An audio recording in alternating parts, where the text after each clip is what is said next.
Good morning, y'all. Good morning, good morning, good morning to everybody that is coming in, whether you are here now or catching this on the replay.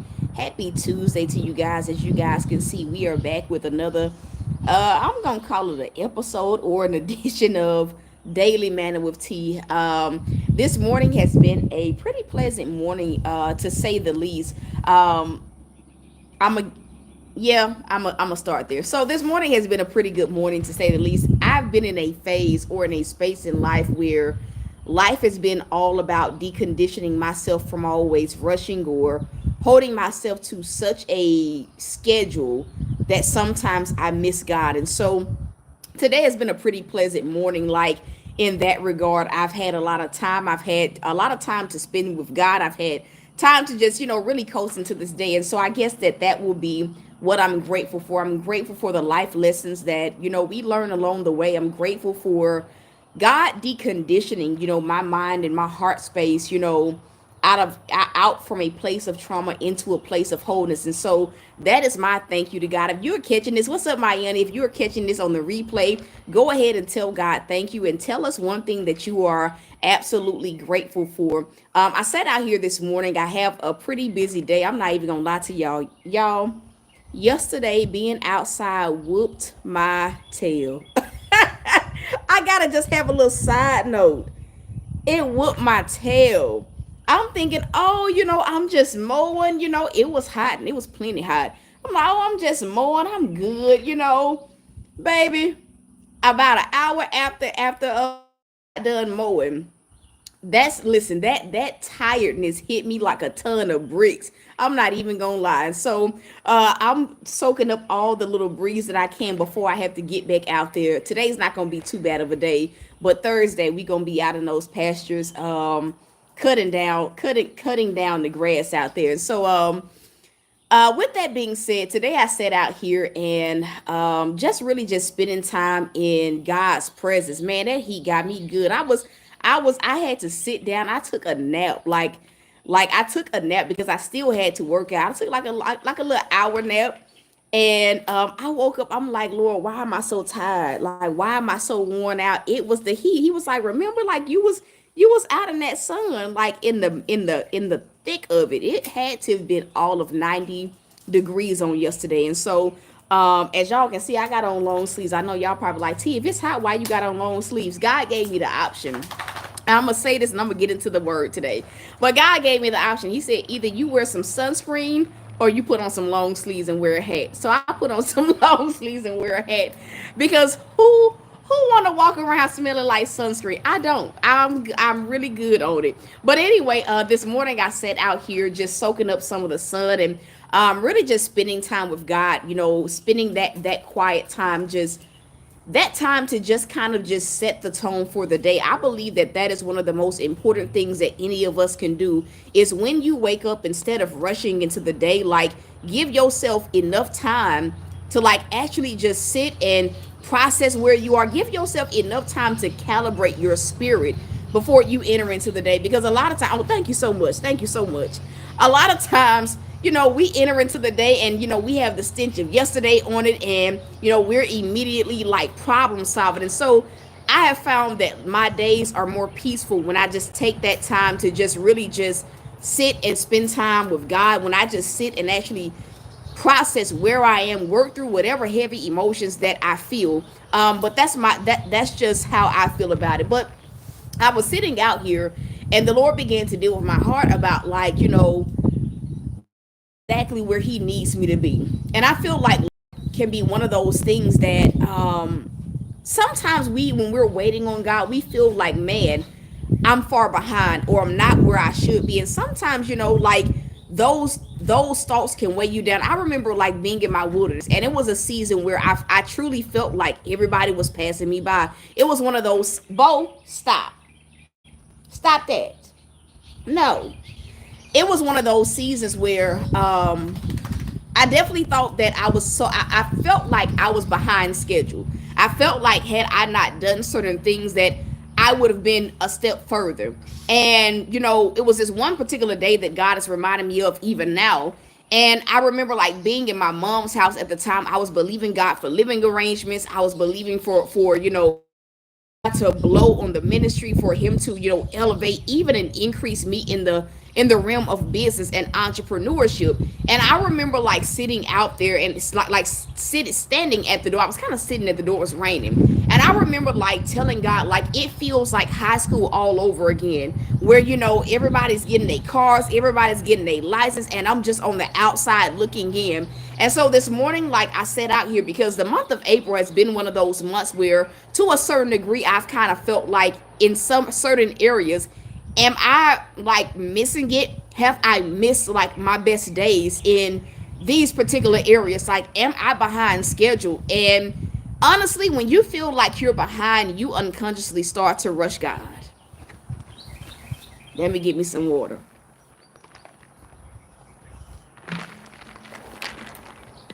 I'm gonna say it again, and if you have not hit the like button on this video, please just hit the like button. Um, I'm gonna say it again. When you feel like you're far behind and God has you waiting, and you in that season and it look like ain't nothing happening, like, we have a natural tendency to rush God. And by rushing, I mean we have a natural tendency to like try to help him out. Like, okay, if I'm waiting on a vehicle, well, maybe I can help things along if I start going to car lots. And to us, we be feeling like we doing the right thing because we just want our miracle. We don't want to be left behind. And the longer and longer you wait, you start to question if the issue is you. Am I the reason? Am I the drama God? Am I the reason why I have not gotten this? Am I the reason why I haven't gotten that? And so, we start thinking outside the box, and we start unconsciously and prematurely gravitating towards the thing that we're believing God for. Does that make sense? And so this has been one of those months where I've kind of felt that way. I felt like in certain areas, like, have I missed it? Is it me? Am I the drama? Like, is there something that I can change? And today, like, I sat outside before, like, the thoughts of this month could come, before my emotions could start to trickle in. And as I sat down, the Lord told me, he says, you are exactly where you need to be. Whew. That's for somebody. I'm going to say that again. Like he told me, he said, you are exactly where you need to be. So relax. I remember like in 2019, like me needing a vehicle. I don't know why I feel led to tell this particular like aspect of my journey.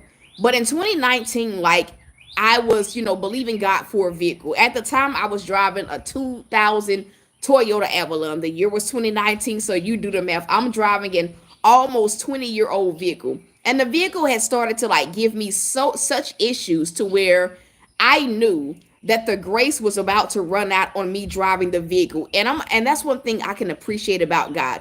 We can spend so long in a season, but baby, when it's time to shift, he will make the circumstances, he will make life have you in such a, he will let life move you in such a way where you really have no choice but to shift into something new. No matter how afraid you are, no matter how long you've been waiting, when it is time, God is not going to not let you know that it's time. And so, like, I'm in this season, I've been driving this vehicle for 2 years, and I've been knowing, like, man, this is an old vehicle. I'm great. It's like I went through phases with that particular vehicle. And I feel like a lot of times we go through phases in different situations. The first phase was, I'm grateful.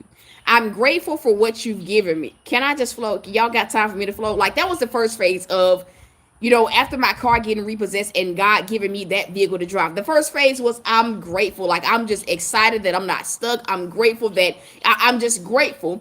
The second thing that hit me was a type of discontentment. Like, I was just not content. That was like the second phase. I just wasn't content. It's like I was looking at the vehicle. I'm still grateful for the vehicle, but now there's something in me that says this can't be the end. This can't be as good as it gets. And so in that moment of like me feeling like this can't be as good as it gets, like, I'm looking at God and I'm just like, okay, I'ma just say it. Does that mean I look now? Like, that's where my mindset went. The at the first sign of me feeling like this is not God's best, my flesh immediately said, go look. go look for a vehicle. And so like I did that. I went and I looked for vehicles. I'm looking, and I'm turning up black. Like I even wrote the vision, making it plain. And so that was like the second phase of me it was, I'm gonna call it what it is. To me, it was prematurely pursuing the promise, but emotionally to me, how I perceived it is, God, you told me that this vehicle is not, it's not like the best that you have for me. So I'm going out and I'm trying to find the vehicle, because how else am I gonna find the vehicle if I'm not, if I'm not, I didn't want to miss it. That was my mindset. I don't want to miss it, and I'm ready to get out of this 20-year-old vehicle. I'm just gonna be for real. Impatience will do it every single time. Impatience, your emotions, and it's gonna have you stepping out of alignment every single time. And so the third phase was like, it was the phase that I call I quit.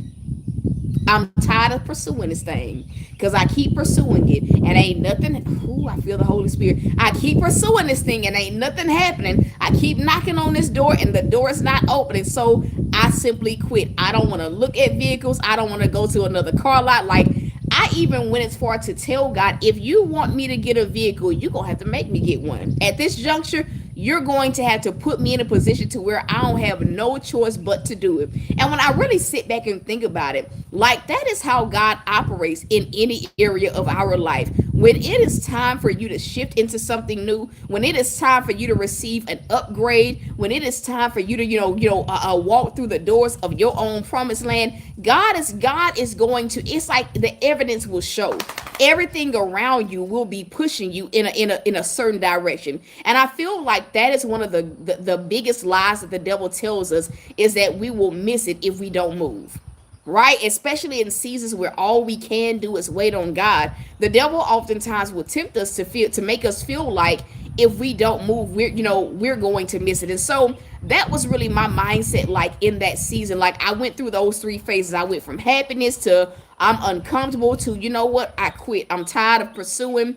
And so my fear during that time, let me back up. My fear during that time was that, in the mix of me like looking for, I was in the second phase, in the mix of me like going to these car lots and I'm looking for cars, like, my mindset was like, has it passed me? Like, you telling me don't look, don't do any of these things. Like, I didn't understand why God was saying, like, no. Like, I really didn't. So I was puzzled. I'm trying to figure it out. Like, is it me? Have I misheard you? Am I looking at the wrong area? Because to me, I'm like, my circumstance is getting way worse, and you still are not doing anything. And so I didn't understand why God needed me to sit still when my circumstances were saying, you got to move.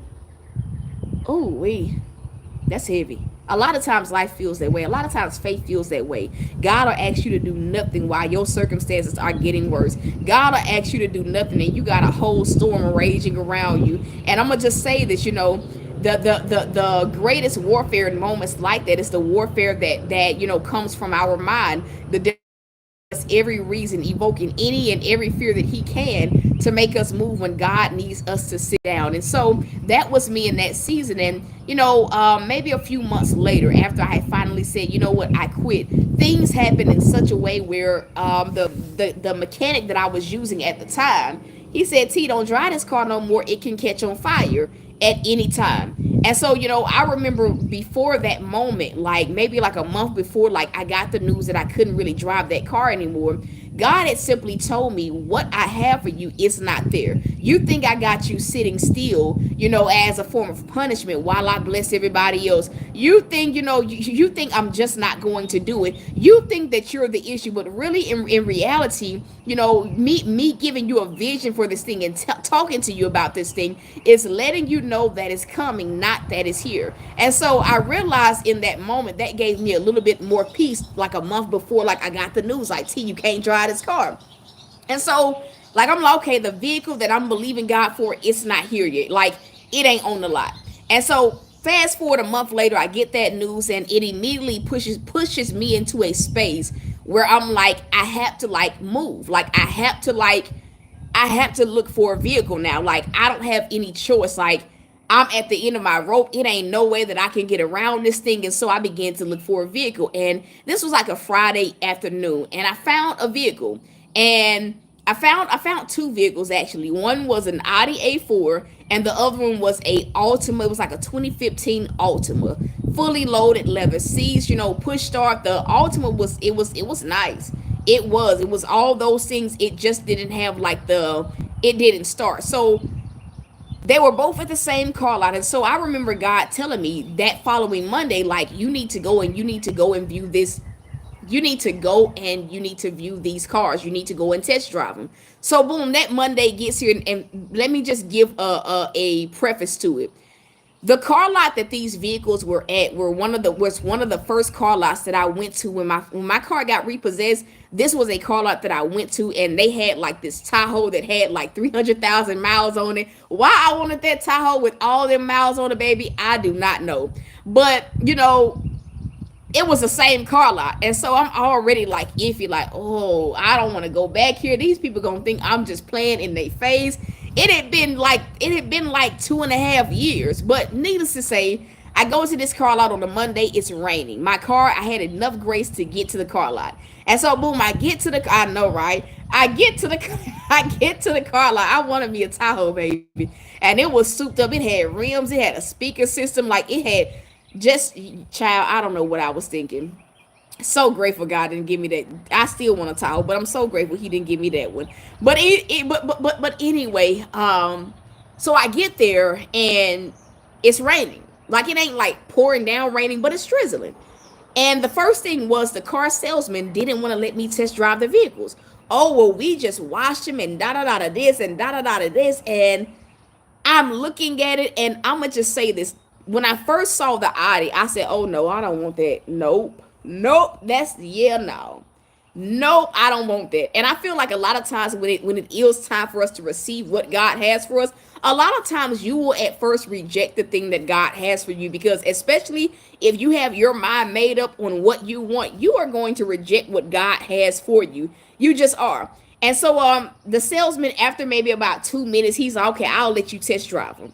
And so I said, let me test drive like this Altima first. So I'm driving this Altima, and like, it got all the bells and whistles, heated seats, cool seats, and God is, the cars were about the same price. God is telling me, like, this is not your vehicle. And I remember telling God, this is gonna have to be it's funny now. I remember telling God, this is gonna have to be my vehicle. Like, I'm still having that, like, syndrome, as feeling like I'm missing out on something, or God is not giving me everything that I wanted. So I'm like, this gonna have to be the vehicle, because I'm not driving it, Audi. I didn't want to drive it. I had my mind made up when I got back to that car lot. I'm going to the bank, and I'm going to try, and I'm going to put in the application, because they didn't do in-house finances. I'm going to put in the application, and I'm going to get this Altima. So boom, I pull back up at the car lot, and the guy already had the Audi out for me to test drive. And I'm like, yeah, I don't want to test drive it. Like, yeah, I'm good. This Altima is it. I ain't got to test drive this Audi. And he was so adamant on me test. He was like, it's already out. You just take it for a spin. Baby, as soon as I sat in that car and touched that leather, I knew that it was for me. And what made it even better was that the guy told me, we just got these cars in this past weekend. That Audi, and long story short, the Audi was what I got. But that Audi had just got there that particular weekend. And here I am months prior, getting bent out of shape because I feel like I'm behind schedule. I feel as if God is withholding. I feel like God is not going to give me what I need. And the entire time, the blessing was not ready. And so I say all of that to say I say all this to say, stop beating yourself up because you're waiting. Because sometimes the waiting has to do with us being prepared and our level of readiness. But there gets to a point where it's not you. It's not about your development. Sometimes it's just about God, getting all the blessings together. And so I sat out here, and God just put it to me like that. Like, you're exactly where you need to be. You're right on schedule. You're right on time for every single goal that you have, for every single dream, every single vision that I've given you. You are right. You're right on time. You're not late. You're not lagging behind. You are exactly where you need to be. And honestly, when I heard God say that to me, and like just show me just the pattern over the years of just my walk with Him, it really put me at peace concerning like everything else that I've been waiting for and believing God for. And so I pray that this is something that blesses those of you guys that may be struggling during your wait. Maybe you feel how I've been feeling, like, man, like, is it me? Am I the issue? Like, and sometimes when you've been waiting so long, like, you feel like maybe you're being too strict on what you're believing God for. And so you start trying to settle and make God give you any little thing. Even if it's something that you don't really like, you be trying to go back and make God give you that thing. Hey, Alyssa. And so, that is where I am. That is what God has given me for today's daily manna. You right on time. Can I just get somebody to type that in? You're right on time. You're right where you need to be. And you're going to receive your blessing, your breakthrough, your answered prayer. You'll reach that goal right on time. Because God is not late. He's never late. He's an on-time God. So if we know that God is an on-time God, why can't we believe that the blessings and every single thing that we're believing God for, that it too will come right on time? And that's it. So if this has blessed you, can you just simply tell God thank you? And if you have not already smashed that like button, please go ahead and smash that like button. If you're new here and you have not already subscribed, I encourage you to go ahead and subscribe. If you've not, been checking out our daily manna series, we are going to be doing this 6 days a week. I may do 7 days a week. I may include Saturdays. But we're gonna be doing this, every single day at around this same time. Go and check out the playlist and you can catch some of the other daily manners. But that is it. If you feel led to sow, you let God lead you, depending on how this bless you, depending on what your spirit feels led to do. You sow according to what you want to sow. I do have hats available. I do have shirts available if you want to support the ministry. That way you can go to the website, thoughtsbyT.com. All coaching sessions, all one-on-one sessions are also 50% off. Well, $50 off, not 50% off. So they are $35 until the end of May. I also want to challenge you guys to follow me on TikTok. I'll be flowing there in a few, but I will be releasing the word of the Lord for May. On TikTok tomorrow. Well, when is May 1st? It's in 2 days. So tomorrow's Thursday. On Thursday, I'll be releasing the word that the Lord has given me for the month of May on TikTok. So if you want to follow me there, you absolutely can. The ways to sow are in the description of every single video. But that is it, man. I love y'all. I am rooting for you guys. And so until tomorrow, y'all. Peace.